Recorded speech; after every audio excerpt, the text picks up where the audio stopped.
Hi guys, and welcome back to my channel. Welcome if you are new. My name's Mandy, and today I am talking about a little bit something different than planning, but it definitely has to be something thought about when you are a busy mom and you got a lot of things going on at home.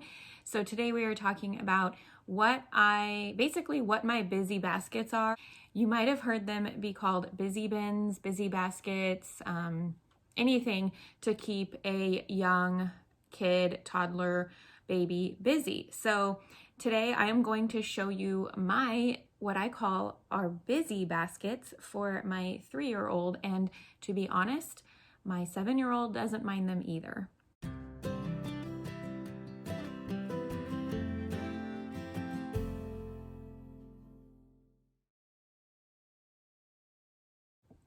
Okay, so I don't really put these in any particular order. The only thing that I make sure that I do with these is that I don't repeat them the next day unless for some reason they are asking for the same thing. But the first thing that I want to talk about is the container. So you can pretty much get anything that works for your storing system. I have a hutch that looks like it has a lot of storage, and it really does.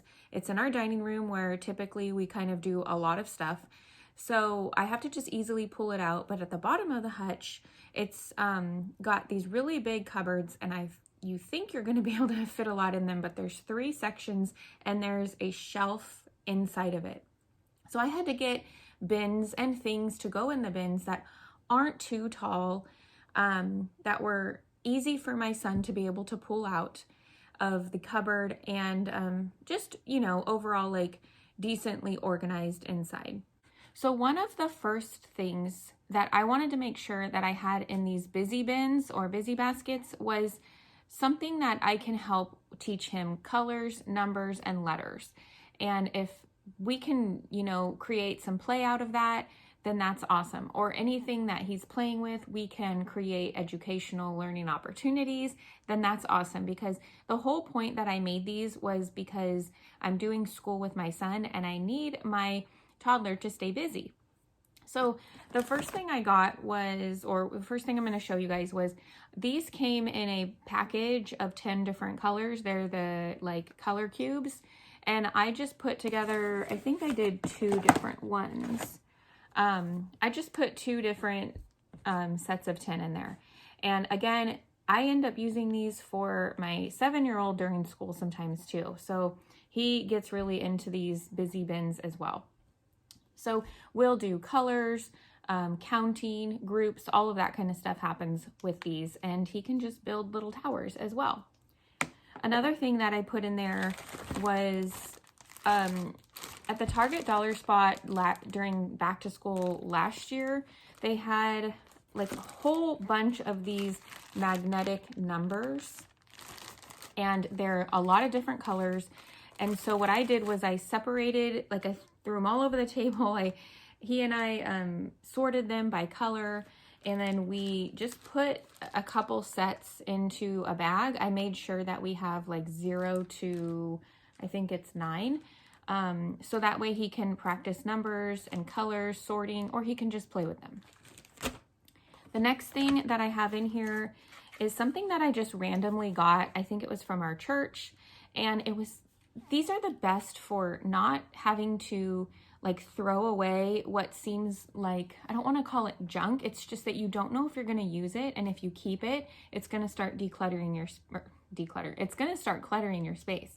But I really didn't want to get rid of these. So I went ahead and kept these yoga pose cards, and they're in one of his busy baskets here. So he can try to do the yoga pose when we need him to do something. But as you can see, all of these are things that I could even have for my 7-year-old if I wanted to.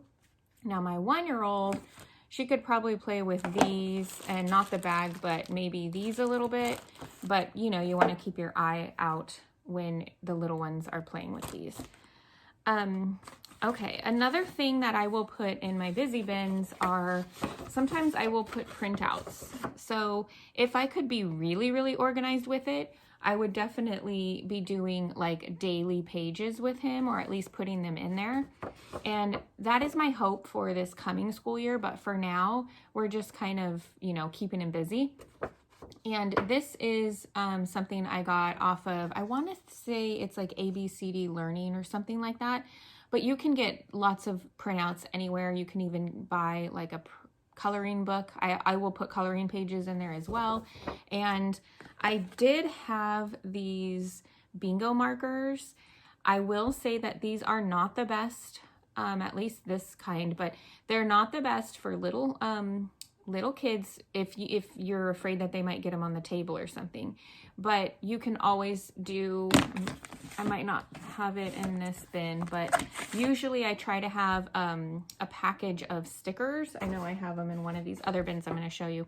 And they can put stickers on the bee and in the dots. So just little stuff like that helps out keeping them busy, and it helps them learn a letter. Target Dollar Spot last year also had these books, and even though he's only 3, he hasn't started yet, but I'm going to kind of show him how to, you know, he can just color, draw, start writing in these, whatever it is. He can have his own little journal. So I have one of those in here. He also has this, he's a little young for this, but he has this dot to dot. So if anything, he can even use it to color pages, or his brother might do one of them. Like, look, you can tell he's already started trying. And it's just something that he can try, and I can even sit with him and show him numbers. And then another fun thing that I have in here that really costs, you know, you buy one sticky pad, is I put sticky notes in every single bin, and he can do whatever it is he wants. Sometimes I'll send him on a scavenger hunt, and I'll say, go find 5 orange things throughout the house, and he can stick them on there. And then I say, I'll find them later. So anything that, you know, and then he just kind of writes on them too. Another thing, if it fits, I'll have, I'm coming up with a lot of these with the baby. So what I do is cut a little hole in the top, and sometimes the baby gets to this too, and it's really fun for her to play with. And he's allowed to, I don't get them out unless we are actually doing this, but those little pom-pom balls will go in here, or popsicle sticks, any kind of safe object that he can kind of try to fit in there. This will keep him entertained for a while as well. So I try to fit them in this bin I have here. I will show you after I get them all in there. And that busy basket there will keep him busy for quite a while. I'm going to go ahead and show you a couple other things that I have in my busy bins, and maybe fast forward through the process so you can just quickly see if you want some ideas. And if you guys have any ideas, I would love it if you could share them in the comments below. I would love to find new things. That's the beauty of these busy baskets, is anytime you have something, I mean, it could even be like, say you got a Happy Meal toy or something, you can put them in these baskets, but you don't have to feel guilty for tossing it or anything. And then if you find that they don't even find them interesting from these baskets, then maybe you can feel better about tossing them. But they can always just kind of revisit that toy that, you know, just kind of ends up sitting there for a while. So you can do this not only as busy bin, like educational stuff, you can do this for just random, you know, fun bins throughout the week, and like, you know, change them up or rotate them throughout the week. So another thing that I like to do, I just put them all in this little container here, but sometimes he will grab a marker, and I'll have, I don't have any in this one, but I'll put I'll tear out a magic marker paper, I guess that goes with these, and he can color on those. And the good day to do that is Sunday, just to make sure, you know, Saturday or Sunday, making sure that all of your bins are ready to go. So here is something kind of fun and extra. They like to do these sticker books, and sometimes I let him use the stickers for other things too.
And I know that was only 4 bins, but typically on Fridays we do things a little bit differently anyways. So I like to have 4 bins. I also have some things that don't fit in the busy bins, but that I put near them so that way they can, you know, grab at them if they want to. I also make sure that they have like coloring books and stuff. And like I said, I will tear a page out, or I will just put that in front of them and they can, you know, play along with that. One thing that I do put in there, and I also wanted to show you, is I will go ahead and get things like this at Easter or just kind of special occasions where I can get them something to make these busy bins a little bit more exciting than just the typical small stuff. And this is a really cool book I got from Target. They basically can find things in the story by using these little flashlights, and there's 2 of them, so both of my boys can do this at the same time. They just have to watch out for each other's hands. And you stick it into, let me see here. You stick it into the side and it acts as a flashlight. Basically just anything like this is really cool to them, and they will actually play with it for a while. We have those water books. Those are always nice to have in there, or have as like something to keep them busy, where the pen has water in it, but they don't have to, like it doesn't make a mess or anything. You just have to be careful if they're scratching, you know, pushing so hard that it's scratching, because that will mess up the book. But things like that, it doesn't have to be expensive. It can be things that are around the house, as you can see. So I just wanted to share these with you. Let me know if you guys do anything similar or have any items that are helpful in busy bins for toddlers and keeping young ones busy. Like I said, even my 7-year-old will work on these or do stuff with these, and this is something he'd almost rather play with as opposed to a big toy he got for Christmas sometimes, because he just kind of wants to be around me, but maybe I got to get some stuff done. So thank you so much for joining me today. I thank you so much for the support. I know this is a little bit different than planning content, but it is what my life is, and I like to share things that are working for me. I hope to see you guys really soon for the next one, and have an awesome day or week or weekend, whatever it is for you. Just thanks so much, and I will see you the next one, or over on my Instagram. I'm at Mandy_Chavez Chapters, and I'll do a lot of posting of parent, family, mom planning, all that kind of stuff over there too. So thank you guys so much. Have an awesome day. Bye.